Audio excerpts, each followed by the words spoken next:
Welcome to News Talk 98.9, WORD's exclusive South Carolina Governor Series. Powered by Gosling Electric. An in-depth free-flow conversation with the leading candidates. Here are your hosts, Charlie James and Joey Hudson. But no, you've got to call them out. The only way you fix it is call them out, and if they don't change, beat them. Put somebody against them. That's the only way you're going to change it. Talk with us about infrastructure around the state. What infrastructure investment do you believe is essential to keep South Carolina competitive? Think about what we use every day of our lives here in South Carolina, and really all over the country. Roads, we use our air, our water. We're ranked on roads. I've been traveling these back roads. You need after you travel 20 minutes, you need a back brace, a neck brace, a realignment for your car. It's the #1 killer in the country of traffic fatalities. I built roads and bridges.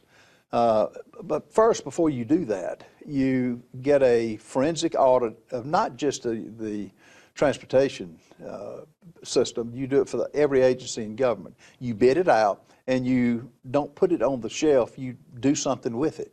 And I will. And the way you find out what is really going to asphalt, to the subgrade, to managing the different parts of the building roads and bridges. And then once I know that, I'll know how to change the system. Are all the commissioners needed? We're going to find out when I'm there. Does it need to be a change of command with the amount of decision making on when people, how they're going to build the roads? Do we need to put the money to the state roads as opposed to local roads? All that's on the table with me. But I'll find out exactly where the weak link is within the system itself and change it. And it's not going to be that hard to do. But I mean, it's been neglected now for the last 30 years. I mean, imagine spending the things I just mentioned, the giveaways, not to count the pay raises, which are another total joke. They can do all that, but not fund our highways and roads. And I got the report from the Federal Transportation Committee on South Carolina as it relates to dams, airport runways, roads and bridges, a whole host of things. We're D and F in pretty much everything on the core, what should be core functions of government, like you mentioned. Mm-hmm. We're going to change that. We're going to stop majoring in the minor, and we're going to put things on the forefront. And we're going to cut your taxes. We're going to, raise the homestead exemption. We're going to do things to give money back to the people who are paying it. But you got to know what you're going to cut. It's unfair for anybody to say they're going to cut your taxes in 100 days. Well, what's the other side of the equation? What's going to have to be cut out? I owe it to the people in South Carolina. The things you mentioned, I would list, that's not going to happen again.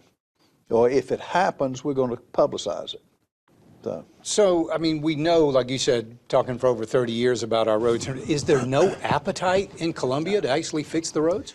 No, Charlie, what's happened, crony capitalism has taken over, not just this state, but I see it all over the country. By crony capitalism, I mean companies putting people in office to get your tax money. When that lobbyist comes by, they know they know what they're going to get with that person. They fund them, they put them in office. Many times they don't.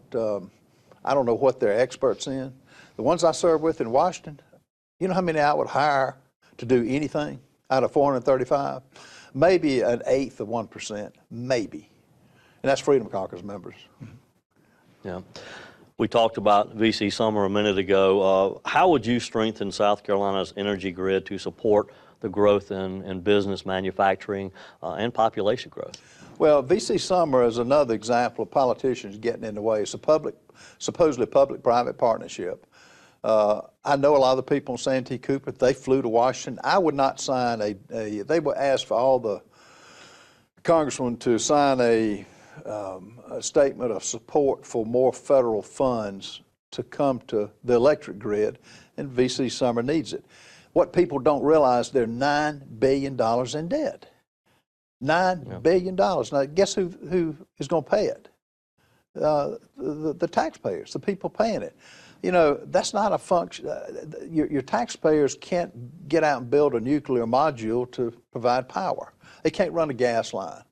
But that's what government's for. And so the DOE's Commission, the forensic audit, call it DOE's, we call it whatever, will really examine our electric grid because we're going to have brownouts. I understand they got 3 raises coming up. 3 raises. They had a rate lock.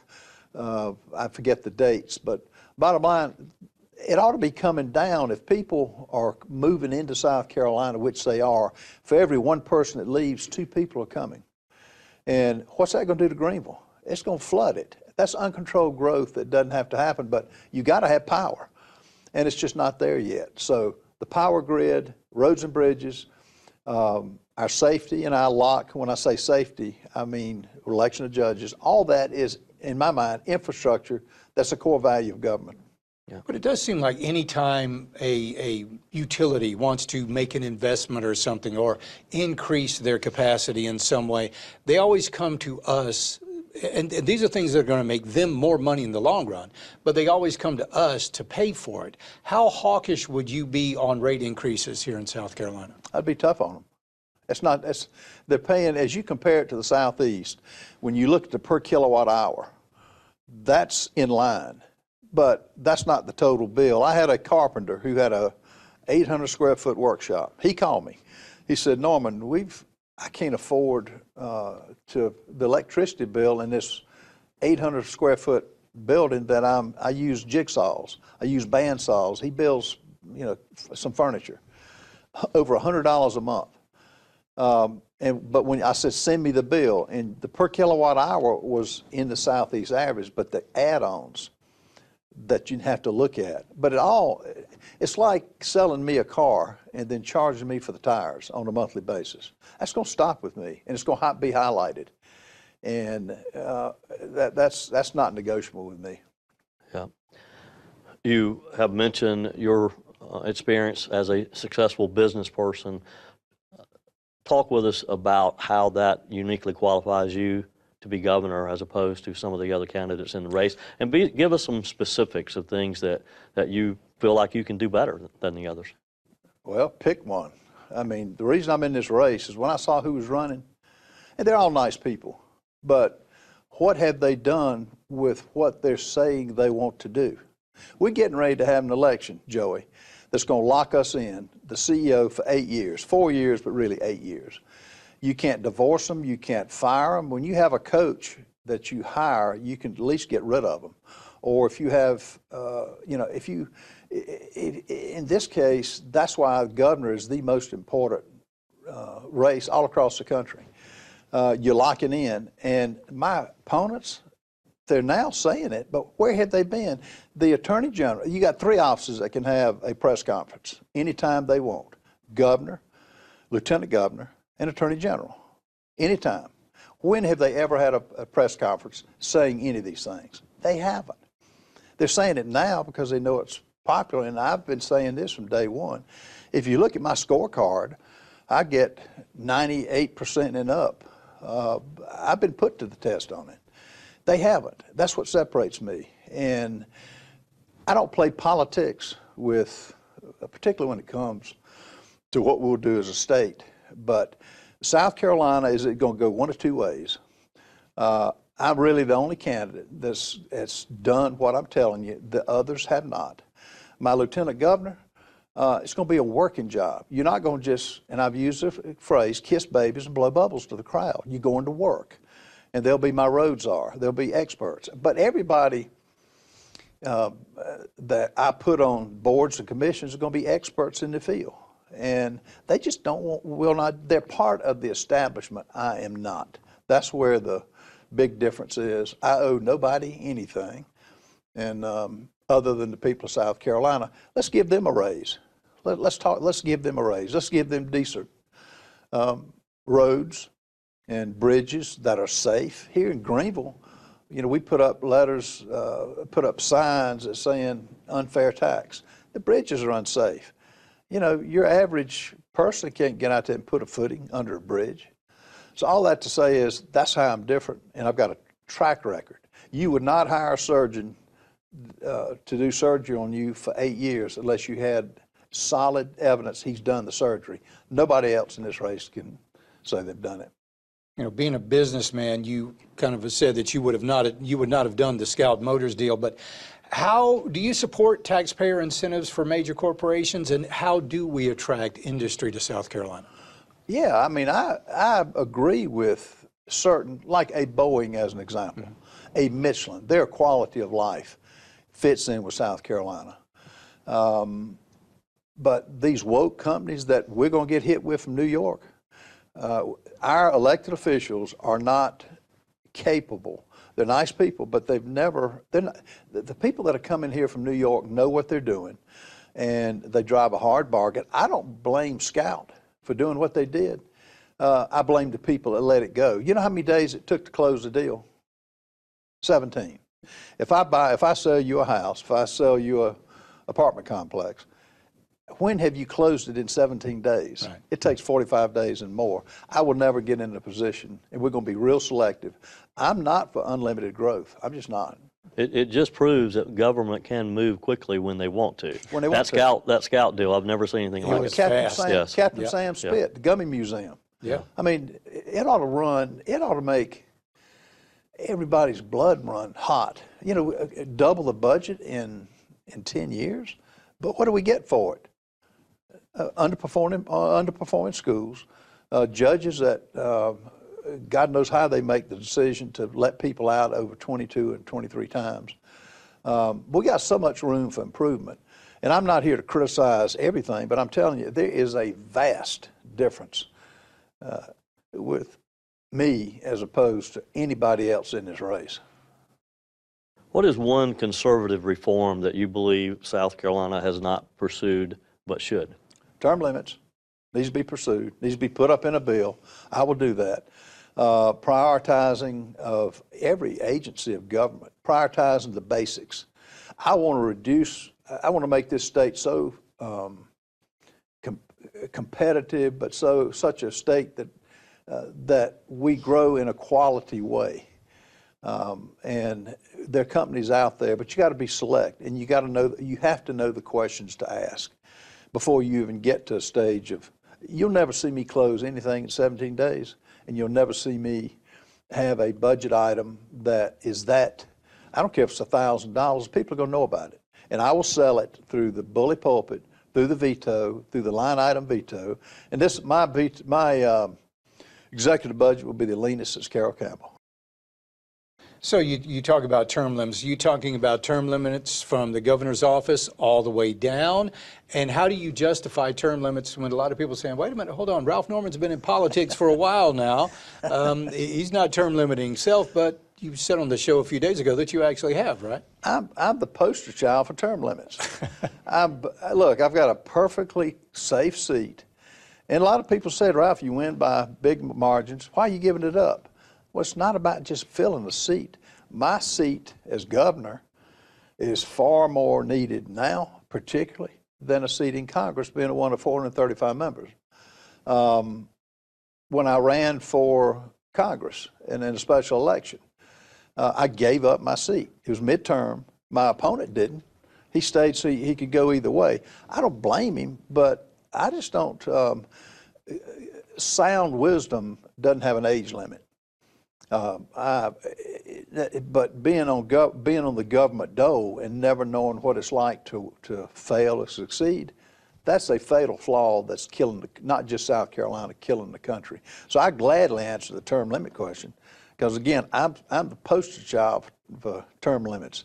I'm either going home, going to the big house. All right, Joe. You build a reputation as being somewhat independent, even at times challenging President Trump. Would we see that same type of approach in the governor's mansion? And how would you balance that with also developing and continue those relationships with the legislature? It's going to be a rocky road with the legislature. I say that, but you know, they asked me on another show, name names of who you're going to go after. I don't look at it that way. When I take office in January, I will sit down with each member, Democrat or Republican, and say, what can we agree on? do you agree on roads and bridges, prioritizing it? And do you agree that our election of judges ought to be, we shouldn't be one of two states that elect where you have lawyers electing the people they appear before. No, I will, I'll try to get along with them, but at the end of the day, if we can't get together, I'll say, there's no problem. You and I have a different philosophy. And I'm going to try to get somebody to run against you. And I'm going to come to your district, and I'm going to say, this is why. I need the people to help. I'll find the contributors. And like on term limits, Joe, it's an 80-20 issue. Roads and bridges, which all the others are coming to now, but they know it's a hot button issue. But in the Attorney General's slot, has it taken him 13 years to realize now you need it? And he's never said a word about the way we elect judges. In fact, he has backed judges that have been liberal, that is against every conservative bone in my body. Never even, to stay quiet on it, I'm not going to be quiet. And that's where Trump has done such a good job. He is as agreeable with you, but now he'll tell you real quick, he's got a direction for the country, and if you disagree with him, fine, but he's going to. News Talk 98.9 WORD's Governor Series. Powered by Gosling Electric. Continues right after this short break. And now, back to News Talk 98.9 WORD's exclusive Governor Series. Powered by Gosling Electric. Once again, Charlie James and Joey Hudson.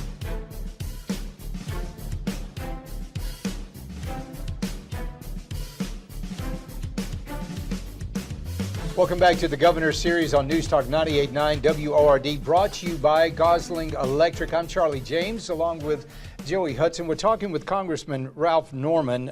Congressman Norman, there was recently a famous exchange between Representative Micah Caskey and Representative Sarita Edgerton, where Micah Caskey said that representatives don't actually read the bills in Columbia. Is that truly a Republican form of government if our legislators aren't reading the bills? It's both parties aren't reading the bills. Yeah. What they do, what is rampant at the federal level and at the state level, your staff writes the bills, and that's why it's so important for recycle people out. It ought to happen to staff too, and those bureaucrats who, many are nice people, but they end up writing the legislation. No, that's exactly right. Sarita reads everything. Mm-hmm. I'm on the budget committee. I try to read as much as I can. I was on rules committee, and it takes a lot of time to read. But I mean, if you don't read the things that are affecting the people in South Carolina, what good are you? But he just admitted what's obvious. Exactly right. One of the things that President Trump has been successful at the federal level is to eliminate regulations that are just simply not needed. What would you do at the state level? And give us some examples of regulatory issues that you would try to eliminate. First of all, I would go to the law enforcement and ask, where do we need to change the laws that will actually enforce some things, like the Frederico case where the girl was shot and the killer had been out 23 or 24 times. What needs to be changed, if anything, or was it just judges just letting them out? I would go to the businesses like the truckers who we got involved with because they were being charged a citation for going over bridges that they had no way of knowing that they didn't support the weight load. They did it one time. I said, what needs to be changed? I'll go with I've got a insurance lady that my chief of staff recommended that I talk with, and I called her. She says, I just want to give back the insurance and the whole medical field that's filtered through insurance companies with so many of the people. I can't afford it. She said, but I know the ins and outs to go to fix it. And affordable health care is non-existent. We will start the building blocks to find out what changes can we make, even if it's incremental, the changes you can make to make health care more affordable. I'm a big proponent of loser pays.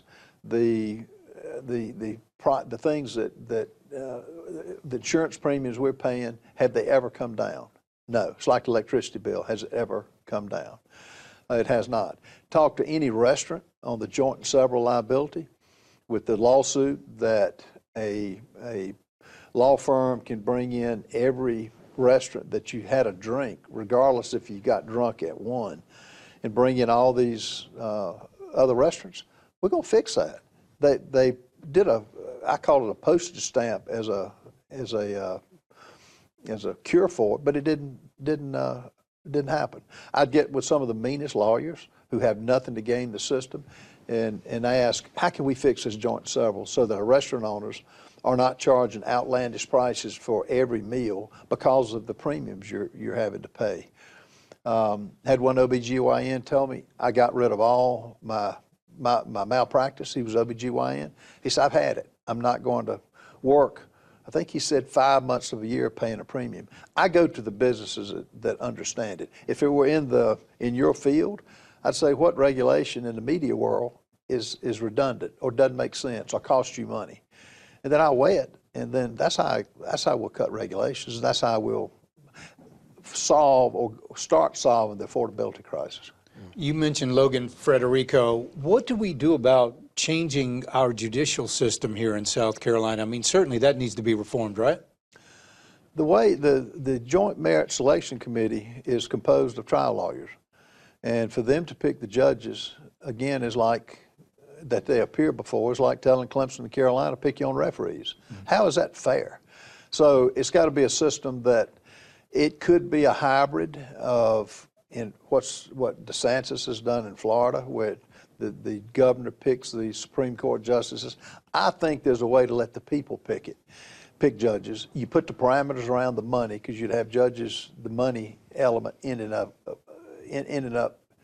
playing a role with who gets elected. But the big thing is rescissions. If you have a judge that goes rogue, like the one that Frederico, like many that I see at the federal level, you ought to recall them, make them live up, and make them face the music on these rulings that are letting killers back on the streets. And that's just common sense to me. Yeah. If the legislature sends you a bill that you personally disagree with, but passed overwhelmingly in the legislature and appears is supported by the people of South Carolina, how do you decide whether to sign it or veto it? Well, I was asked that on the issue about the bills with saving the life of a child. If it makes it more restrictive to be able to kill a live child, I'll sign it. Pure and simple. On the other things, I'd have to weigh it issue by issue to know whether I would go against the people. I'd go against, if it doesn't make sense in my mind, I would address it, and again, the bully pulpit, I'd weigh both sides on it. And I would make sure it's not just legislature driven on false information that they have given the public. I don't react real quickly to that kind of force or that kind of, I don't put my finger in the air and say what's popular politically. I never have, and I won't start now. A lot of cases are so partisan that, but I would look at it. But on the case with killing a child, that was an easy one for me. Mm-hmm. Republicans have a supermajority in the House and the Senate. Does it trouble you that leadership appoints Democrats to position of power like subcommittee chairmanships? Absolutely. Look, the Democrat Party now is a new socialist party. It's not the Democrat Party of the 60s, 70s, or 80s. They're now government-run everything. Mandami, New York, sets the guidelines. AOC, Rashida Tlaib, Omar are driving that party, and they're getting more radical. If you look at the candidates they're putting up across the country, they're radical. They're Muslims. They abide by Sharia law, which has no place in this country. And they're taking elected officials. In South Carolina, to have the majority that we have, a supermajority, and to put the judges up that they have, and I know how it works. They run everybody else out, and then they have one who happens to be a Democrat, and in many cases. So no, I would highlight that and tell the legislature I will not be quiet on that, in fear of retaliation by other elected members. if you look at where South Carolina is, we're either going to go one way or another. We're going to go totally liberal like California has, or we're going to set it on make it a state that Florida has set the example in my mind in having a balance. And I don't mind taking on big projects. I was asked the other day, taking on big firms that can't be beat. I said, I disagree with you. You can take on the mammoth opposition. Look at in Florida, Walt Disney. DeSantis took them on. He won. We've got to take that mindset. So it's a case of you're going to stand up for the people paying the bills, and I will do that. I asked another candidate this question. I'm going to ask you. Will you make Florida jealous of us? Yes. Florida, in fact, I may think about annexing Florida, but they're not conservative enough for me yet. North Carolina's going south quick on their liberalism, but every state's going to be jealous of South Carolina. Look what we have. We have what California had when Ronald Reagan set a high bar of less government, less taxes. All we get now is words. We don't get actions. And that's across the board. It's going to change with me because I want to get along as well as I can, but bad policy is bad policy. Spending other people's money is easy, but it's not going to be with me. You said earlier that your lieutenant governor's not going to be kissing babies and cutting ribbons. Blowing bubbles. Blowing bubbles. Excuse me. Thank you. When will we know who your lieutenant governor is and going to be? will you announce tonight? I mean, we're ready. No. No? No. Okay. Not going to announce tonight. It's coming sooner rather than later. What are you looking for? There you go. A strong business person, a like-minded, philosophically, and even more than that, you're going to have some courage. This job, if you want to be liked by everybody, go do something else. But it's a job that you've got so much opportunity, particularly in a state like we're in. They will be able to take leadership positions, and they have got to have the ability to elect people who are smarter than they are and who are experts in the field. If you're scared to hire somebody that is accomplished, that is smarter than we are, politicians are famous for keeping people down and electing, people who are dumber than you are. And it doesn't make sense to me at all. You put people in place that have been successes and that will carry on the policies. Something should happen to me, and it'll be a working position. Absolutely. Charlotte, did you notice he said he? Oh, I did. Does that mean we're looking at a male running mate? Can't say yet. Y'all are parsing my words. There you go. There you go. Well, let me ask you something. A lot of times on the program, people will send me texts and they'll say, Charlie, South Carolina is a sanctuary state. Do you believe we're a sanctuary state? And what do we need to be doing better as far as illegal immigration is concerned? Well, we are a sanctuary state in certain cities and counties because judges put us in that position. Now, if you take a step back, who elected the judges? That's why we're going to have a wholesale change on who elects the judges in this state. We've got to put, I think it's a 287G program, a program that allows law enforcement. You take a course, and if you stop somebody that's illegal, they can take action against them, put them, incarcerate them. But look, if you're illegal, they have no place here in South Carolina.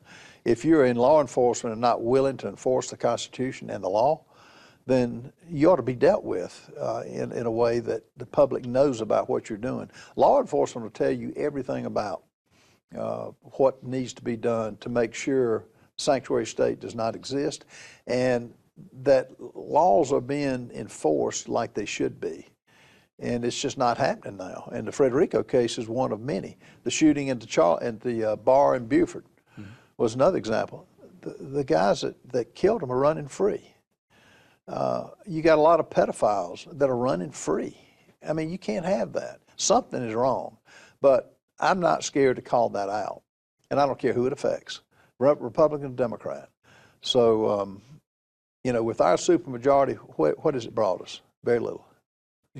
The state Senate passed a bill that's going to give some relief to senior citizens for their property taxes. Not sure where that is in this final week of the legislature. Would you support eliminating property taxes on seniors altogether? And could we ever think about just eliminating property taxes across the board?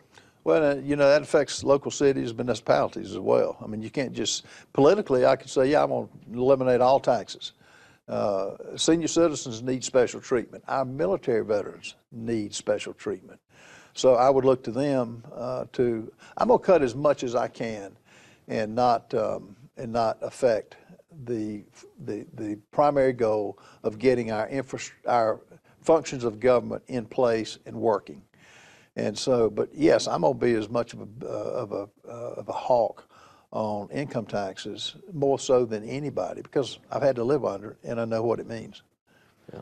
We've not only got the governor's race coming up, we've also got the attorney general's race coming up. What are you looking for in an attorney general?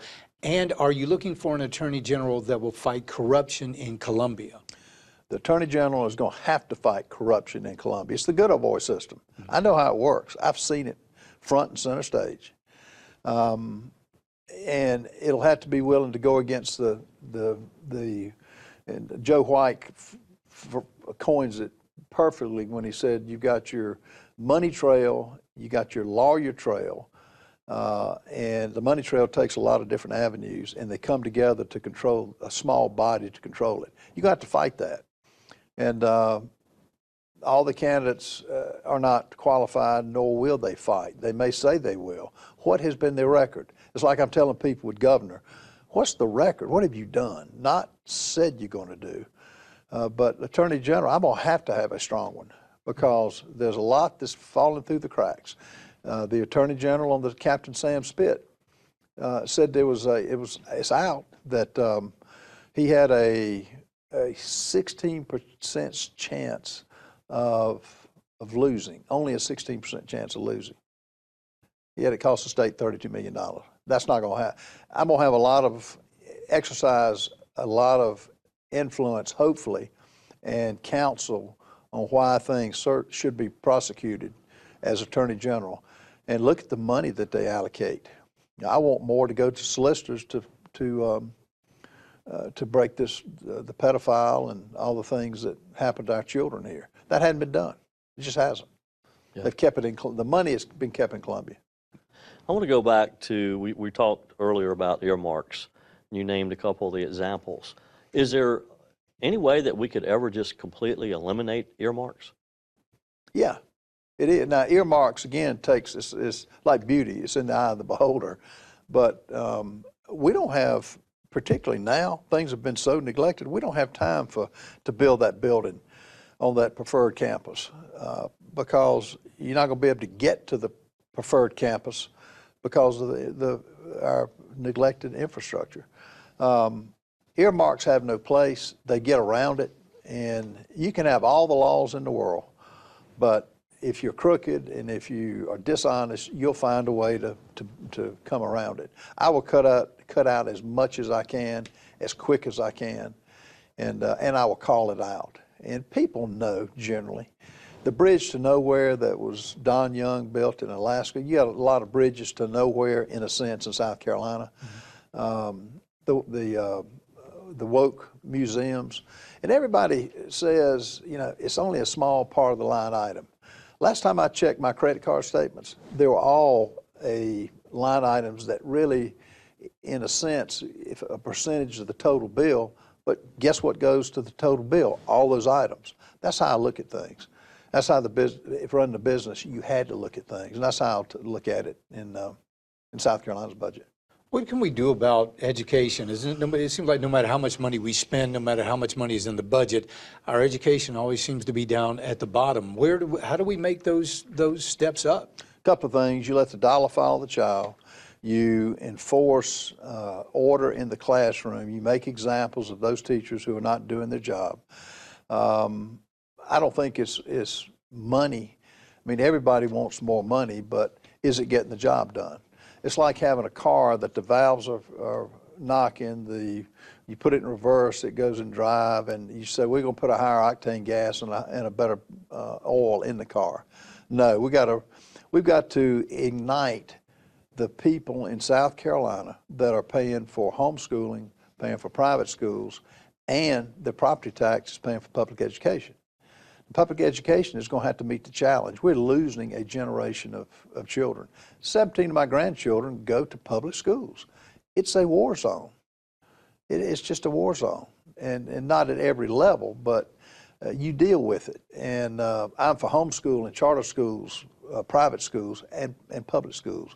But they're going to have standards that the teacher is teaching the basics and the child is responding. And whether that's core curriculum, that's measurable, everything ought to be measurable. And we just somehow gotten away from that. Yeah.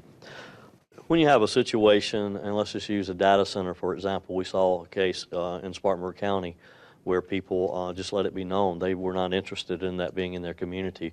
But if you have a potential for economic growth, whatever it be, data center or large warehouse, manufacturing, and it conflicts with the community, maybe there's environmental issues. Where do you draw the line there as to, you turn it away or you allow it to come into the community? Well, I will ask for community involvement. That's where the regulations start. That's where your planning commission starts. I will urge them to get involved. And if they don't want it, that's fine. If I have a company that would, in my mind, would benefit South Carolina, it definitely involves the county that it will be built in, wherever that is, all across the 46 counties in South Carolina. So I would involve them. I would get their buy-in, hopefully, and we've got to get to the point where, again, it comes to giving away our state. We don't have to do that anymore. Any company that comes in now, it's going to have to be questions as to, are you going to provide your own power? Are you going to, how are you using our water? How are you using our air? And you get the community involved. I want more involvement. It's like the guy who I sold a lot to, who came in, he had a stack of papers like that, and he threw it on the table. He said, the lot you sold me was level topo, no fill dirt. I could dig footings and build. He said, the regulations cost me $35,000 on this house. I said, now, John, I urge you to get on the planning commission. You're busy, you've done well. I've urged you to take ownership in your community. That's how you've got to get people involved. And they can't tell me they don't have time. Look, we all have a finite amount of time, but you have to get involved and let the government that's closest to the people and run by the people is what will make this state even greater. And I will encourage that. Over the past 5 days, 100,000 articles have been written about the hantavirus. People are calling for masking. People are calling for social distancing. How would you, as governor, handle an outbreak like hantavirus or go back to COVID? How would you handle that? Well, just like I did in COVID, I was the only congressman that stood with the frontline doctors. Only one. Mm-hmm. Black Lives Matter was all around us in front of the Supreme Court. There will be no shutdown under a Norman administration. We shut down 421 days for COVID. I don't trust anything the World Health Organization comes up with. It's controlled by China. There will be no shutdown. Look what it did to our children in the education field. Look what it did to the businesses. Government should not be able to dictate that. If I remember right, states formed the federal government, not federal government created the states. That's a core belief of mine. What's something that you hope to accomplish in your first term that when that 4 years is up, the voters can look back and say, he was successful, we need him for another 4 years? I saved the state. By saving it, meaning we had orderly growth, we made South Carolina better, we reduced government, we reduced taxes, we concentrated on things that really value to that person, whether he makes $5,000, $10,000, $20,000 a year, and the person who makes more. But you have a quality here, and that I will have protected South Carolina. I mean, that's why I'm doing it. Because if we keep going the way we've been going, it's going to be just like all the other states, and we don't have to do that. So if we made the quality of life better, it would have been a success, and let them be the judge on whether we've accomplished it. They will find we'll have accomplished it. or at least we're putting it to the people so that they can get behind and say, we made progress. Maybe it was incrementally small, but we made progress. Along those same lines, take just about a minute and tell us why the folks out there listening and watching should vote for Ralph Norman for governor. The reason you ought to vote for me is look at my record. You're getting ready to elect somebody that you're locked in with for 8 years with incumbency. And I'm the only one that's got the record of doing what I'm saying. The others are talking about it, but they've never done it. And would you let a surgeon who has never actually done it operate on you for 8 years? Would you elect a CEO or a coach that says they're coaching, they would like to do this with the team, but they've never been in a ball game to coach? That's what I'm up against. And you know, it's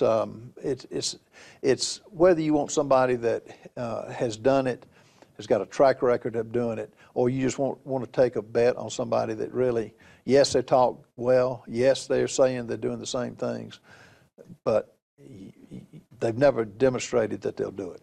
Simple as I know to do it. Say it. Congressman Ralph Norman, thank you so much for joining us this afternoon on the Governor Series, brought to you by News Talk 98.9 WORD and our friends at Gosling Electric. We appreciate you guys tuning in and watching. Thank you, Joey Hudson, for being here this afternoon. It's going to be a big election. Don't forget the primaries are coming up on June 9th, so get out there and vote. Stay informed. Make your voice count in the upcoming South Carolina primary, Tuesday, June 9th. Thanks for listening to News Talk 98.9 WORD's Governor Series.